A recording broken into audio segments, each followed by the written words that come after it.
friends, let's start our chapter chemical kinetics. As the name chemical kinetics, kinetic word comes from speed. कोई reaction कितनी speed से हो रहा है that we study in chemical kinetics. हो सकता है इतने में एक रिएक्शन हो जाए, हो सकता है 1 मिनट ले, हो सकता है 1 घंटा ले, 1 दिन ले. तो it depend upon the reaction कि रिएक्शन को कितना टाइम लग रहा है. Myself Amrita Preet Joshi, I am taking chemistry classes. Let's start our chapter chemical kinetics. तो chemical kinetics is the branch of chemistry which deals with the reaction rate. कोई reaction कितने speed से होएगा that is the reaction rate और उसका mechanism that is in chemical kinetics. एक हमारे पास होती है टर्म थर्मोडायनेमिक्स. थर्मोडायनेमिक्स मीन्स कि कोई रिएक्शन होगा या नहीं. फॉर एग्जाम्पल डायमंड को ग्रेफाइट में चेंज किया जा सकता है, पर ये बहुत स्लो प्रोसेस है, हम इसको स्टडी नहीं कर सकते, हम रेट ऑफ रिएक्शन नहीं बता सकते. बट हाँ, या हम ये बता सकते हैं कि डायमंड को ग्रेफाइट में चेंज करना पॉसिबल है. नाउ रेट ऑफ रिएक्शन बताने के दो मेथड्स हैं. पहला मेथड है हमारे पास, जैसे रिएक्शन है, रिएक्शन में रिएक्टेंट चेंज इनटू प्रोडक्ट. तो रिएक्टेंट जब प्रोडक्ट में चेंज होगा तो हमारे पास जो रेट ऑफ रिएक्शन है उसको हम बताने के लिए यूज़ कर सकते हैं, हेल्प ले सकते हैं रिएक्टेंट की डिसअपियरेंस की. तो rate of reaction equals to rate of disappearance of reactant. Disappearance के लिए हम नेगेटिव साइन यूज़ करेंगे, dr/dt. ये d का मतलब क्या है, स्मॉल चेंज, किसमें, concentration of reactant.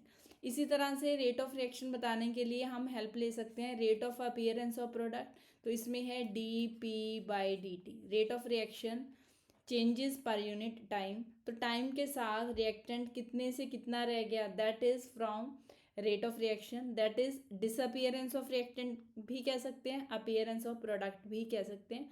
This is the one way to write down the rate of reaction. अब हमारे पास कुछ फैक्टर्स हैं जो रेट ऑफ रिएक्शन को डिटरमिन करते हैं, जैसे कॉन्सेंट्रेशन. अगर रिएक्टेंट बहुत ज़्यादा होगा तो नेचुरली प्रोडक्ट भी बहुत बनेगा.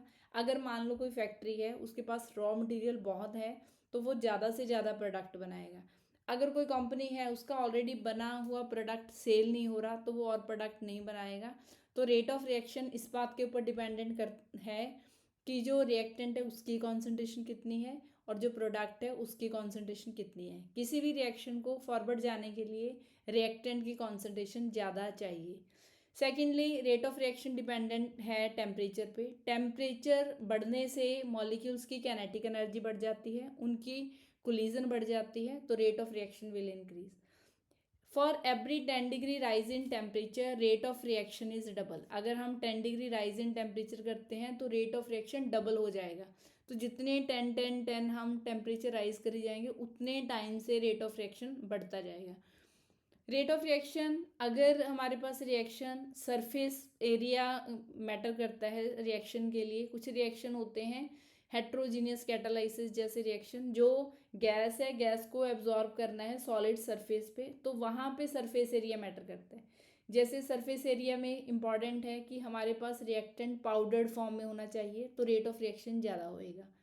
प्रेशर के ऊपर, अगर हमारे पास रिएक्टेंट है, हमने प्रेशर बढ़ा दिया तो रिएक्टेंट में कोलिजन बढ़ जाएगी, तो रेट ऑफ रिएक्शन इंक्रीज हो जाएगा. Catalyst, how the catalyst increase the rate of reaction, बहुत बार पूछा जाता है बेटा. रेट ऑफ रिएक्शन कैसे बढ़ता है कैटलिस्ट यूज़ करने से, आओ एक बार देखते हैं. ये हमारे पास है, इस तरफ कॉन्सेंट एनर्जी है, इस तरफ हमारे पास है प्रोग्रेस ऑफ रिएक्शन. जब रिएक्टेंट प्रोडक्ट में चेंज होता है तो रिएक्टेंट प्रोडक्ट में चेंज होने पे एक इंटरमीडिएट बनाता है. कितना एनर्जी डिफरेंस है, this is the energy of intermediate, this is the reactant, this is the product. तो रिएक्टेंट और इंटरमीडिएट के बीच में जो एनर्जी गैप है that is known as activation energy. This is the activation energy. जो activation energy है उसको हम EA से डिनोट करते हैं. जब हम कैटलिस्ट यूज़ करेंगे वो इस एक्टिवेशन एनर्जी को लोअर कर देगा. ये बिल्कुल ऐसे है कि मान लो हमने कुछ कुछ एरिया है वो हमने क्रॉस करना है, ऐसे रोड है, रोड के ऊपर ये हम्प्स हैं, तो हमने इसको क्रॉस करना है. अगर ये छोटा होगा तो जल्दी से क्रॉस होएगा, अगर बड़ा होगा तो टाइम लगेगा. तो जब रिएक्टेंट है, हमने कैटलिस्ट यूज़ कर लिया, तो यही एक्टिवेशन एनर्जी लोअर हो जाएगी. अब रिएक्टेंट स्पीड से प्रोडक्ट में चेंज हो जाएगा. This way the catalyst increase the rate of reaction by lowering the activation energy. So this is the use of the catalyst.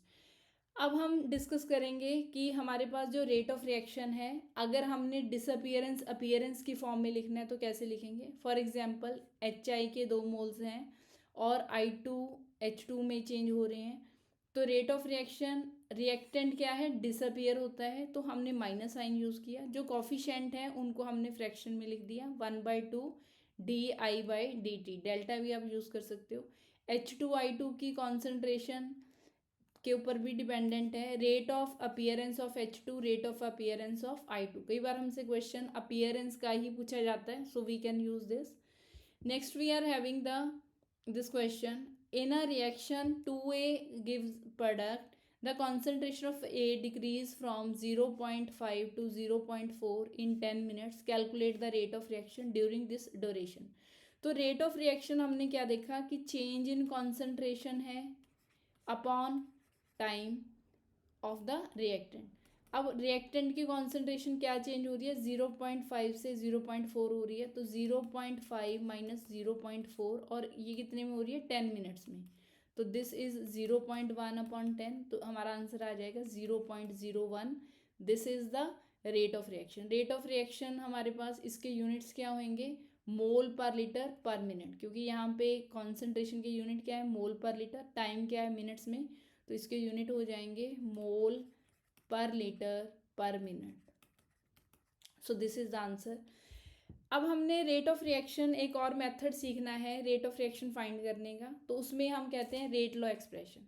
हमारे पास ये इक्वेशन है, A मोल्स ऑफ A हैं, B moles of B हैं, C moles of C, D moles of D बन रहे हैं।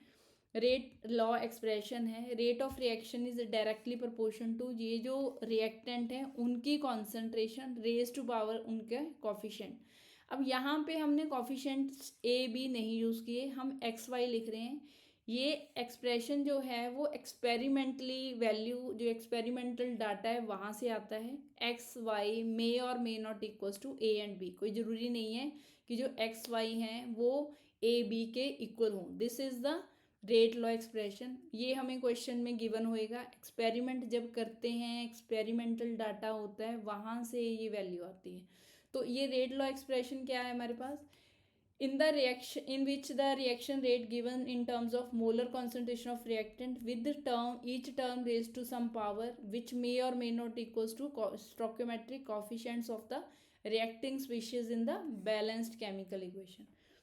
now when we are having a reaction, so reaction में हमने रेट लॉ देखा, उसमें जो हमारे पास पावर थी अगर हम उनको ऐड करें तो then we are getting the order of reaction. Order of reaction क्या है, it's a sum of power of concentration of the reactant in rate law expression, that is the order of reaction। अब order of reaction 0, 1, 2, 3 और even fractional हो सकते हैं। अगर हम कहते हैं कि जीरो ऑर्डर रिएक्शन है, उसका मतलब है rate of reaction independent of concentration of reactant. Zero order reaction होने का मतलब है कि जो रिएक्शन है वो कॉन्सेंट्रेशन ऑफ रिएक्टेंट के ऊपर डिपेंड नहीं करेगा। No, it doesn't depend upon the rate of reaction. 0, 1, 2, 3 हो सकता है। अब ज़ीरो जो होगा वो क्या टाइप ऑफ रिएक्शंस में होएगा, तो एक तो फोटोकेमिकल रिएक्शन है जिसमें जो रिएक्शन है कॉन्सेंट्रेशन के ऊपर डिपेंडेंट ना हो। अब जैसे ये फोटोकेमिकल रिएक्शन है तो उनके लिए लाइट चाहिए, अगर लाइट नहीं होएगी तो रिएक्शन नहीं होएगा। रिएक्शन की जो स्पीड है, रिएक्शन का जो रेट है, उसको रिएक्टेंट के कॉन्सेंट्रेशन से कोई लेना देना नहीं है, लाइट होने से है। तो जैसे कोई हमारे पास रिएक्शन है, HCl है, हमने सनलाइट में रखा, H न्यू लाइट मिली, H2Cl2 में ब्रेक हुआ, तो this will happen in presence of sunlight, तो this is a photochemical reaction. Heterogeneous catalysis, heterogeneous word comes from the different. अगर हमारे पास रिएक्टेंट की और कैटलिस्ट की स्टेट डिफरेंट है, फॉर एग्जांपल जब हम N2 का H2 के साथ रिएक्शन करते हैं वी गेट अमोनिया गैस, तो यहाँ पे जो रिएक्शन है that is dependent on FeSO3 catalyst, हम इसको यूज़ करते हैं। This is the catalyst, this is in solid state, ये गैशियस स्टेट में है, ये गैशियस स्टेट में है। जब हमारे पास कैटालाइसिस रिएक्शन होते हैं, रिएक्शन जिसमें हम कैटलिस्ट यूज़ करते हैं, अब उसमें जो रिएक्टेंट है और जो कैटलिस्ट है उनकी डिफरेंट फेज है। Reactant they are in gaseous phase, और catalyst is in solid phase heterogeneous catalysis. तो दो तरह के रिएक्शन हो गए जिनमें जीरो ऑर्डर रिएक्शन है, rate of reaction independent of concentration of reactant. एक है फोटोकेमिकल रिएक्शन, दूसरा है हेट्रोजीनियस कैटालिसिस। जैसे ये क्वेश्चन है, इसमें हमने ऑर्डर ऑफ रिएक्शन बताना है, हमें एक्सपेरिमेंटल डाटा गिवन है, तो इन दोनों वैल्यूज़ को हमने ऐड करना है। On adding we are getting 2, तो ऑर्डर ऑफ रिएक्शन 2 हो जाएगा। यहाँ पे 3/2 है, यहाँ पे -1 है, तो यहाँ पे ऑर्डर ऑफ रिएक्शन निकालेंगे, we get half value only. तो ऑर्डर ऑफ रिएक्शन हम फाइंड कर सकते हैं क्वेश्चंस में। अब हमारे पास जब रेट ऑफ रिएक्शन है, तो rate of reaction is equals to k a raise to power x b raise to power y है। ये जो k है this is known as rate constant. हमें ऐसे क्वेश्चन आता है कि जो रेट कांस्टेंट है उसके यूनिट्स बताओ, तो रेट कांस्टेंट जो k है उसके यूनिट बताने के लिए हमें क्या करना पड़ेगा, इस k को इधर ही रखते हैं, इक्वल्स टू रेट अपॉन ये जो रिएक्टेंट है इनकी कॉन्सेंट्रेशन का जो ऑर्डर है। तो हम क्या कह सकते हैं कि कॉन्सेंट्रेशन का ऑर्डर हमने n ले लिया, तो रेट ऑफ रिएक्शन जो है हमारे पास, रेट ऑफ रिएक्शन से हमारे पास ये आ गया k equals to rate by concentration of reactant raise to power n। अब n की वैल्यू के ऊपर डिपेंडेंट है कि k के यूनिट्स क्या होंगे। फॉर एग्जांपल हमारे पास n की वैल्यू है 0, n की वैल्यू 0 होती है जीरो ऑर्डर रिएक्शन में, n की वैल्यू है 0 जीरो ऑर्डर रिएक्शन में। तो बताओ k के यूनिट क्या होंगे, ठीक है, अपना आंसर बताना मुझे। अब rate of reaction k unit है मोल पर लीटर पर सेकेंड, डिवाइडेड बाय कॉन्सेंट्रेशन है मोल पर लीटर। अगर ये जीरो ऑर्डर रिएक्शन है तो पावर 0 हो जाएगी, ये पावर 0 होगी तो this is just equals to 1, तो के यूनिट क्या हो जाएंगे, मोल पर लीटर पर सेकेंड। अगर आपके पास कोई क्वेश्चन है, आपको उसमें दिया नहीं हुआ कि ऑर्डर ऑफ रिएक्शन क्या है, आप के यूनिट से बता सकते हो कि ऑर्डर ऑफ रिएक्शन क्या है। Now let's discuss about the k unit for first order reaction. K unit अगर हमने बताने हैं फर्स्ट ऑर्डर रिएक्शन के लिए तो हम यूज़ करेंगे के इज इक्वल्स टू मोल पर लीटर पर second, rate of reaction k unit है, कॉन्सेंट्रेशन है मोल पर लीटर, ये यूनिट्स हैं। अगर फर्स्ट ऑर्डर रिएक्शन हुआ तो n की वैल्यू 1 हो जाएगी, तो ये आपस में कट जाएंगे। के यूनिट फर्स्ट ऑर्डर रिएक्शन के लिए होते हैं पर second, so this is the k unit for first order reaction. अब हमारे पास एक और टर्म है that is the molecularity. Molecularity क्या है, अगर हम कोई रिएक्शन करें उसमें 1 2 3 रिएक्टेंट हो, या 1 हो या 2 हो या 3 हो, वो आपस में कोलाइड करके प्रोडक्ट बना रहे हैं, तो हम उसकी मॉलिक्यूलैरिटी बता सकते हैं। हम कह सकते हैं कि number of reacting species taking part in elementary reaction which must collide simultaneously in order to bring a chemical reaction, that is the molecularity of the reaction. Molecularity 1 2 3 हो सकती है। Probability that more than 3 molecule can collide is possible, reacting simultaneously very small. अगर हमारे पास 3 से ज़्यादा reactant हैं तो उनकी कोलिजन होना, उनका साइमल्टेनियसली रिएक्ट होके प्रोडक्ट बनाना, इसकी पॉसिबिलिटी बहुत कम है। मॉलिक्यूलैरिटी 1 मॉलिक्यूल हो, 2 हो, 3 हो बताई जा सकती है, उससे ज़्यादा नहीं बताई जा सकती। फॉर एग्जांपल ये हमारे पास रिएक्शन है, यहाँ पे रिएक्टेंट टोटल 10 है, तो ऐसा नहीं है कि मॉलिक्यूलैरिटी 10 हो जाएगी। अब हमारे पास क्वेश्चंस आते हैं ऑर्डर एंड मॉलिक्यूलैरिटी ऑफ रिएक्शन के। ऑर्डर ऑफ रिएक्शन को एक्सपेरिमेंटली डिटरमिन किया जा सकता है। मॉलिक्यूलैरिटी जस्ट एक थ्योरेटिकल कंसेप्ट है, 1 2 3 इनमें से कुछ रिएक्टेंट होंगे तो आप बता सकते हो कि इट्स यूनिमॉलिक्यूलर, बाईमॉलिक्यूलर और ट्राईमॉलिक्यूलर। ऑर्डर ऑफ रिएक्शन 0 भी हो सकता है, फ्रैक्शनल भी हो सकता है। मॉलिक्यूलैरिटी 0 फ्रैक्शनल नहीं हो सकती, ना ही 3 से ज़्यादा हो सकती है। Order of reaction elementary complex reaction दोनों के लिए एप्लीकेबल है। मॉलिक्यूलैरिटी सिंपल से रिएक्शंस के लिए एप्लीकेबल है जिसमें 1 2 3 मॉलिक्यूल आपस में रिएक्ट करें। अगर कोई रिएक्शन कॉम्प्लिकेटेड है तो उसमें एक होता है स्लो स्टेप, एक होता है फास्ट स्टेप। तो जो स्लो स्टेप है वहाँ से हम ऑर्डर भी बता सकते हैं, वहाँ से हम मॉलिक्यूलैरिटी भी बता सकते हैं। So this is about the order and molecularity. अब हमारे पास मेन पोर्शन है integrated rate law for zero order reaction. अगर हमारे पास जीरो ऑर्डर रिएक्शन है तो हमने भी सीखा कि रेट ऑफ रिएक्शन बताने के लिए हम यूज़ कर सकते हैं एक्सप्रेशन। एक्सप्रेशन क्या है हमारे पास, लेट्स डिस्कस इट। ये देखो ये सारे क्वेश्चन है, शूडो फर्स्ट ऑर्डर रिएक्शन है.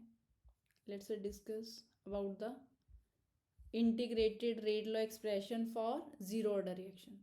तो integrated rate law expression for zero order reaction, integrated rate law expression for zero order reaction. वैसे तो कोई हमसे कोई डेरिवेशन पूछता नहीं है, ऐसे एग्जाम में नहीं आती, बट इसका जो नेट रिजल्ट है that is important for us. तो रिएक्टेंट जब प्रोडक्ट में चेंज होगा, तो हमने अभी पढ़ा कि हमारे पास रिएक्शन का जो रेट ऑफ रिएक्शन है वो बताने के दो मेथड हैं. एक तो रेट ऑफ रिएक्शन हो जाएगा -dr/dt. एक तो ये एक्सप्रेशन है जिसको इक्वेशन 1 लिख लेते हैं. और हम रेट ऑफ रिएक्शन को बता सकते हैं rate is equals to k/n. This is the second expression. अब n की वैल्यू अगर 0 होएगी तो हम यहाँ पे 0 पुट करेंगे. 0 पुट करेंगे तो रेट ऑफ रिएक्शन क्या हो जाएगा, जस्ट इक्वल्स टू k. तो ये हमारे पास आ गई थर्ड इक्वेशन. अब rate of reaction equals to -dr/dt भी है, rate of reaction equals to k भी है. इन दोनों को इक्वल इक्वेट कर लेते हैं. तो हमारे पास आया -dr/dt is equals to k. अब इस dt को उस तरफ ले जाते हैं तो हमारे पास क्या आएगा, -dr equals to k dt. अब इस इक्वेशन की करते हैं इंटीग्रेशन. इसको फोर्थ इक्वेशन लिख लेते हैं, इसके करेंगे इंटीग्रेशन. जब हम इसकी इंटीग्रेशन करेंगे, here we are getting integration, differentiation cancel हो जाएगा तो -r आएगा इक्वल्स टू, यहाँ पे k कांस्टेंट है, इसको बाहर ले आते हैं. इंटीग्रेशन डिफ्रेंशिएशन से कट जाएगा तो t रह जाएगा. एक हमारे पास इंटीग्रेशनल कांस्टेंट होता है i. ये इक्वेशन है फिफ्थ. अब हम ऐसे मानते हैं कि जब t 0 है, इनिशियली बिल्कुल बिगिनिंग में इनिशियली हमारे पास जब t 0 है, तो t 0 है तो इस इक्वेशन में i किसके इक्वल हो जाएगा, -r0. क्योंकि इनिशियली तो जस्ट रिएक्टेंट ही है, प्रोडक्ट तो बना नहीं. तो r की जो कॉन्सेंट्रेशन है उसको हम r0 लेंगे, initial concentration of the reactant. अब हमने ये जो i की वैल्यू है ये -r यहाँ पे पुट करनी है इक्वेशन 5 में. So put value of i which is equals to -r0 in equation 5. Fifth equation में पुट कर रहे हैं i की वैल्यू. तो क्या आएगा, -r equals to KT -r0. अब इस r0 ये जो है इससे हम ग्राफ बना सकते हैं. ठीक है, let's make a graph from this. Let's make the graph. अभी ग्राफ बनाते हैं हम इसका. ग्राफ का क्वेश्चन बहुत आता है, it's a very important. Graph के जो रिएक्शंस हैं हमें आने चाहिए.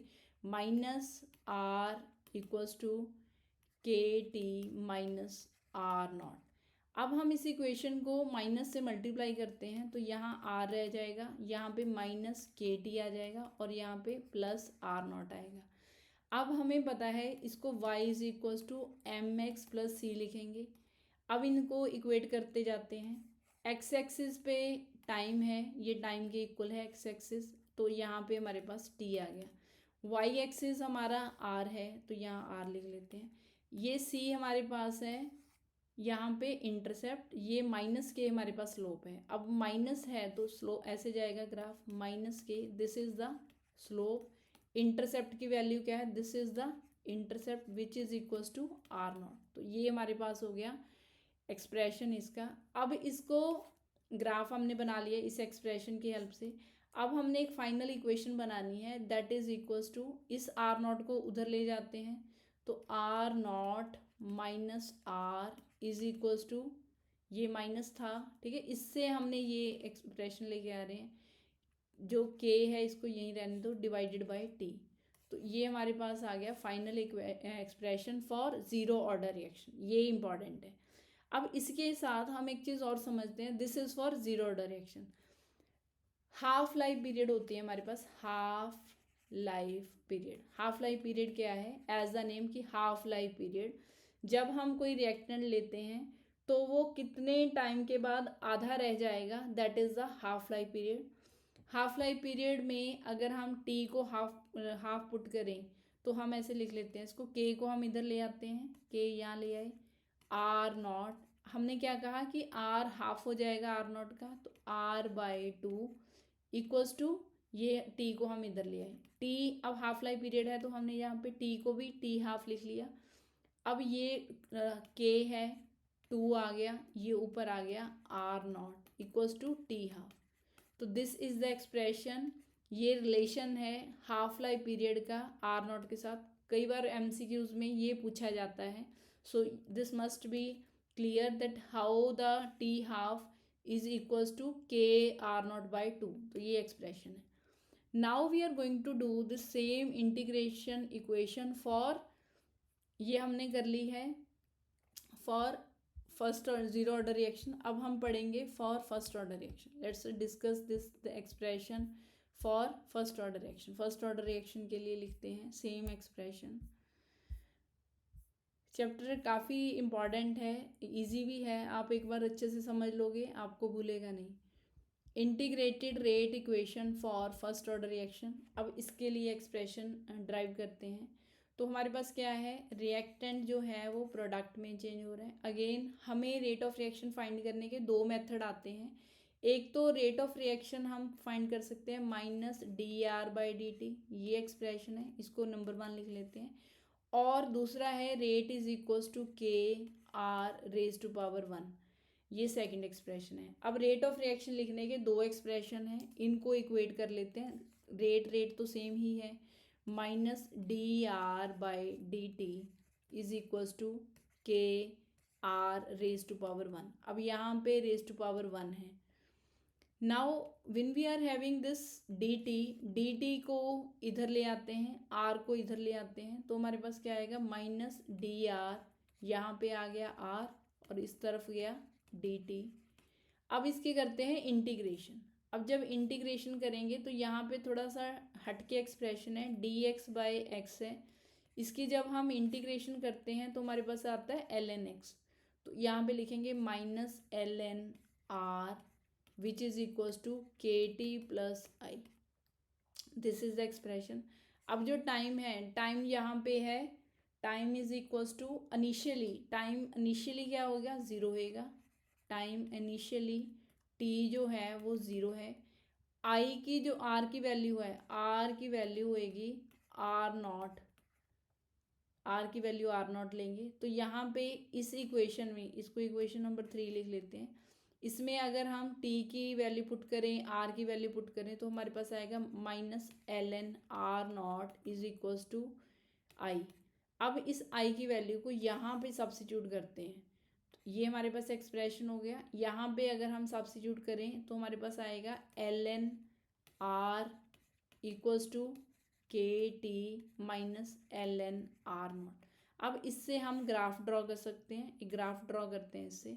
Let's draw the graph. Graph में हमारे पास है, यहाँ पे था माइनस में L N R equals to के T minus L N R not. अब इस इक्वेशन को फिर से हम माइनस साइन से मल्टीप्लाई, प्लस साइन से माइनस साइन से मल्टीप्लाई करेंगे, तो यहाँ पे आएगा minus L N R equals to minus K T plus L N R naught. यहाँ पे हमने माइनस से मल्टीप्लाई किया, यहाँ प्लस आ जाएगा, यहाँ minus K T plus L N R not. अब इससे ग्राफ बनाते हैं। ग्राफ कैसे बनेगा, again y is equals to M X plus C. तो c हमारे पास क्या है, c इज द इंटरसेप्ट है। x एक्सिस पे क्या है, t, x एक्सिस है t, y एक्सिस क्या है एल एन आर, और जो स्लोप है, स्लोप इसके लिए है माइनस के is the slope. Now this intercept क्या होएगा, एल एन आर नॉट। तो ये एक्सप्रेशन आ गया। अब हम क्या करेंगे, ये जो एल एन आर नॉट है यहाँ से इसको हम उस तरफ ले आते हैं, तो क्या आएगा minus L N R naught, उस तरफ गया तो ये प्लस हो जाएगा, माइनस इसके आगे माइनस ही है, तो minus L N r is equals to के टी। एल एन की वैल्यूज़ अगर सब्ट्रैक्शन में हो तो ये डिवाइड हो जाती हैं इस तरह से, डिवाइड होगी इक्वल्स टू के टी। अब हमें पता है l n is equals to 2.303 log, तो एल एन की जगह हम क्या लिखेंगे 2.303 log. Let's write it down, यहीं पे लिख लेते हैं लॉग 2.303। अगर हम इस के को यहाँ पे नीचे ले आए, this is the expression for first order reaction, जो कि सबसे ज़्यादा ज़रूरी होता है। अगर आपको रिवीजन करने की टाइम, इस चैप्टर को रिवीजन करने का टाइम ना मिले, एटलीस्ट ये वाली इक्वेशन देख जाना, कोई ना कोई क्वेश्चन इसी इक्वेशन से हो जाएगा। 2.303 by T log R naught by R, तो this is the important expression. इससे बहुत क्वेश्चन आते हैं। फर्स्ट ऑर्डर रिएक्शन मोस्टली जो हमारे पास है, radioactive decays are the example of first order reaction. Zero order reaction हमारे पास है फोटोकेमिकल रिएक्शन जो भी हैं, और हेट्रोजीनियस कैटालाइसिस है। फर्स्ट ऑर्डर के एग्जांपल्स हमारे पास रेडियो एक्टिव डीकेज हैं। तो this is the expression which is important. अब यहाँ पे भी बेटा हाफ लाइफ पीरियड की बात कर लेते हैं। हाफ लाइफ पीरियड क्या है? हाफ लाइफ पीरियड कितना टाइम लगेगा किसी रिएक्टेंट को हाफ होने में फ्रॉम इट्स इनिशियल कॉन्सेंट्रेशन। तो T is equals to 2.303 by के log R naught by R. अब टी हाफ लाइफ पीरियड पे टी हाफ जब है तो R equals to R naught by two. तो इस वैल्यू को यहाँ पुट करते हैं, टी की वैल्यू को यहाँ पुट करते हैं, तो टी हाफ किसके इक्वल हो जाएगा 2.303 बाई के लॉग आर नॉट ऊपर है, आर की value r naught by two है, तो कट गया ये हाफ, आर से कट गया, लॉग टू आ गया। तो this t half is equals to 2.303, it's 2.303 by के लॉग टू की वैल्यू हमें पता ही है, लॉग टू की वैल्यू होती है 0.3010। अब ये एक्सप्रेशन बहुत इंपॉर्टेंट है, क्योंकि फर्स्ट ऑर्डर रिएक्शन का जो हाफ लाइफ पीरियड है that is independent of concentration of reactant. इसी एक्सप्रेशन से पता चलता है, बहुत इंपॉर्टेंट क्वेश्चन है कि जो फर्स्ट ऑर्डर रिएक्शन है, फर्स्ट ऑर्डर रिएक्शन में जो हाफ लाइफ पीरियड है that is independent of concentration of reactant, very important. So this comes from here only, from this only. अब हम डिस्कस कर लेते हैं अबाउट द, एक और हमारे पास ग्राफ है उसको डिस्कस करते हैं बेटा। Let's discuss one more graph we are having.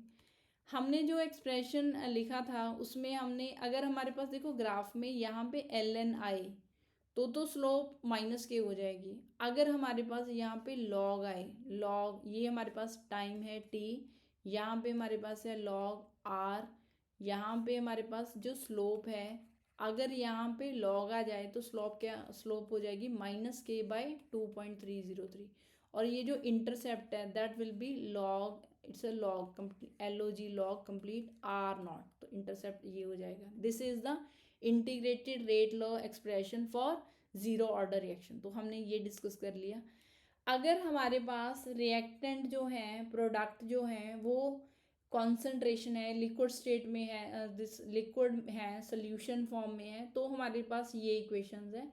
अगर वो गैसियस स्टेट में हो तो हमने क्या करना है, गैसियस स्टेट के लिए एक्सप्रेशन थोड़ा डिफरेंट है। गैसियस स्टेट की बात करते हैं, let's discuss about the gaseous phase. Gaseous phase के क्वेश्चंस आते हैं, let's discuss how to solve them, और एक्सप्रेशन में क्या चेंजेस हैं। ये कुछ क्वेश्चंस है बेटा, आप इसको वीडियो को पॉज कर करके सॉल्व कर सकते हो। अगर आपको कोई डिफ़िकल्टी आए तो then you can ask me, I will explain.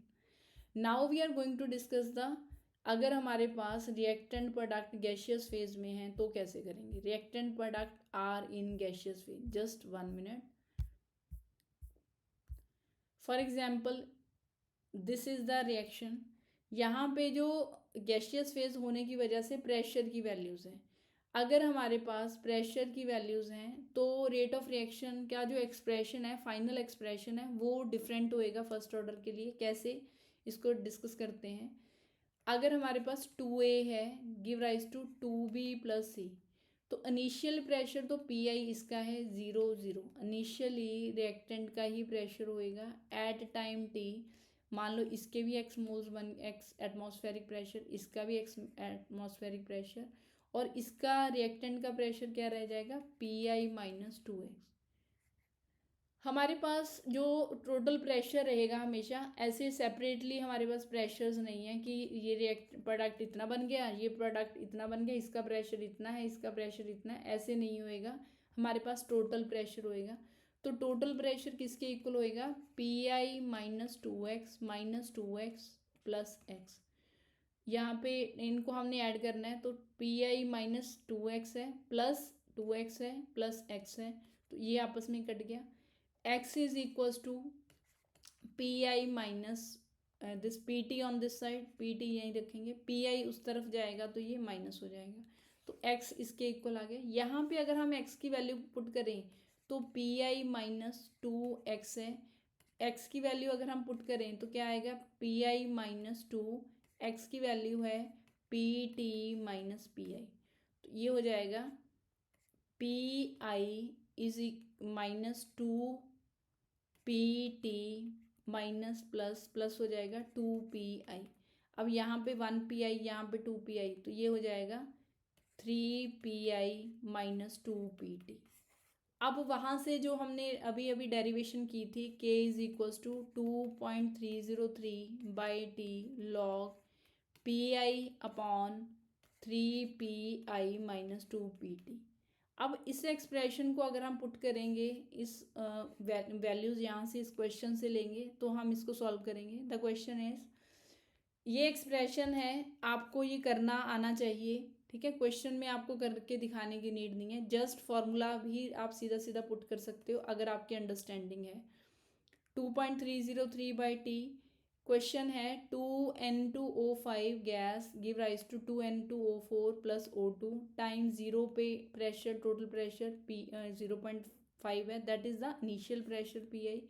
उसके बाद एट टाइम t प्रेशर क्या था, 2p this Pi minus 2x। जब हमने इसमें वैल्यू पुट करी x की तो हमारे पास ये फाइनल एक्सप्रेशन आ गया।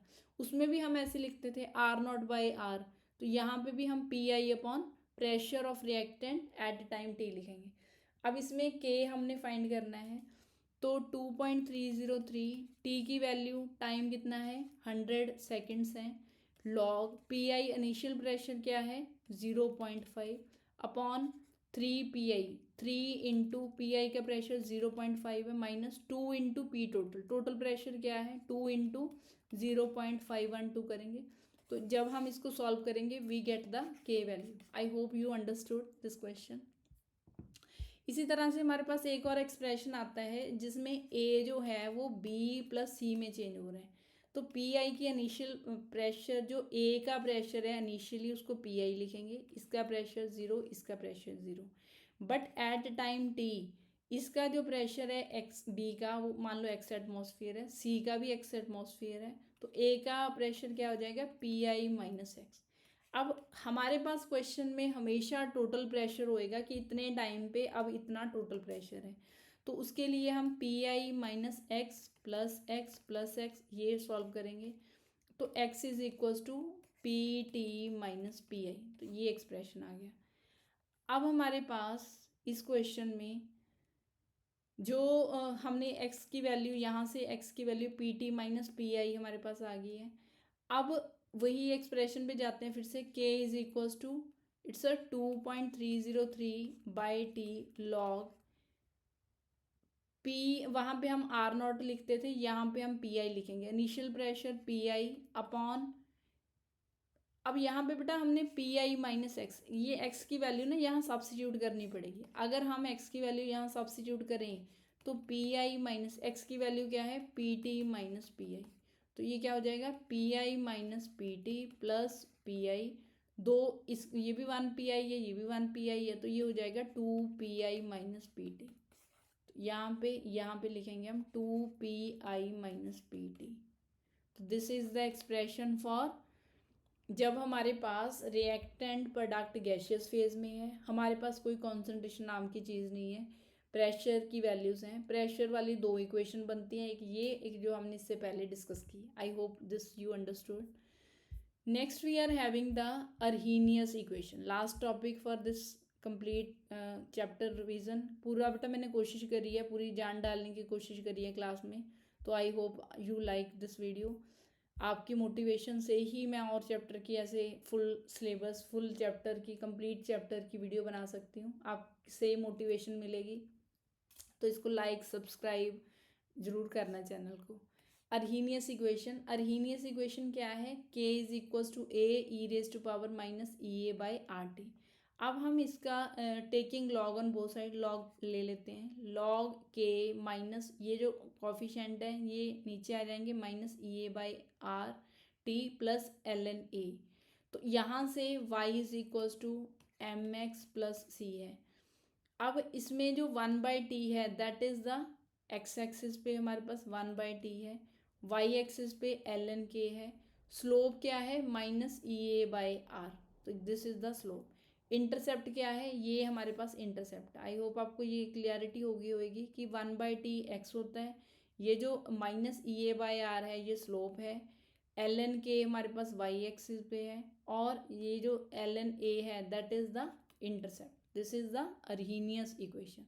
अर्हीनियस इक्वेशन से ही हमें पता चलता है for every 10 degree rise in temperature rate of reaction double. अब अर्हीनियस इक्वेशन में जब हमने एल एन की वैल्यू ली, फिर हमारे पास लॉग की वैल्यू आते हैं, तो फाइनल एक्सप्रेशन हो जाता है log k two by k one is equal to e A by 2.303 r 1/T1 minus 1/T2। ये एक्सप्रेशन बहुत यूज़ करते हैं क्वेश्चंस में। अभी कुछ क्वेश्चंस कर लेते हैं। जैसे हमारे पास ये क्वेश्चन है, तो इन्होंने क्या किया, this is the NCERT question. k is equals to 4.5 into 10⁻11 per second e raise to power minus 28,000 k/t। इसमें हमने ई ए फाइंड करना है। तो ये जो इक्वेशन इन्होंने दी है, हमने इसको इक्वेट करना है इस इक्वेशन के, ई ए बाई आर टी। अब हमने इसमें ई ए फाइंड करना है, तो ये जो पावर है ई की वो इसके इक्वल है, तो हम इसको लिख लेते हैं minus E A by are t is equal to minus 28,000 k/t। T के साथ कट जाएगा, के को नेगेटिव नेगेटिव के साथ कट जाएगा। आर की वैल्यू हम इधर ले आते हैं, ये जो आर की वैल्यू है इस तरफ ले आएंगे आर की वैल्यू को, टी से कट गया, तो ई ए इज इक्वल टू माइनस 28,000 के, जो आर है आर की वैल्यू है 8.314 जूल पर केल्विन पर मोल। तो ये जो पर केल्विन केल्विन से कट जाएगा, इनको मल्टीप्लाई करोगे you will get the activation energy. तो इस क्वेश्चन को आप इस तरह से कर सकते हो। ये एक और क्वेश्चन है, इसमें हमारे पास लॉग अब उसी इक्वेशन से आप कंपेयर करोगे, log k is equal to log a minus E A by 2.303 r t. तो इस जो इक्वेशन हमें गिवन है उसको आप सोचो कि अर्हीनियस की कौन सी इक्वेशन के साथ आप इक्वेट कर सकते हो। तो ये जो इक्वेशन है इसके साथ इक्वेट करके ये जो वैल्यू है this will give the E A value. So this is all about the chemical kinetics. I hope you like the video. Like my video, subscribe my channel. Thank you so much for watching. Thank you.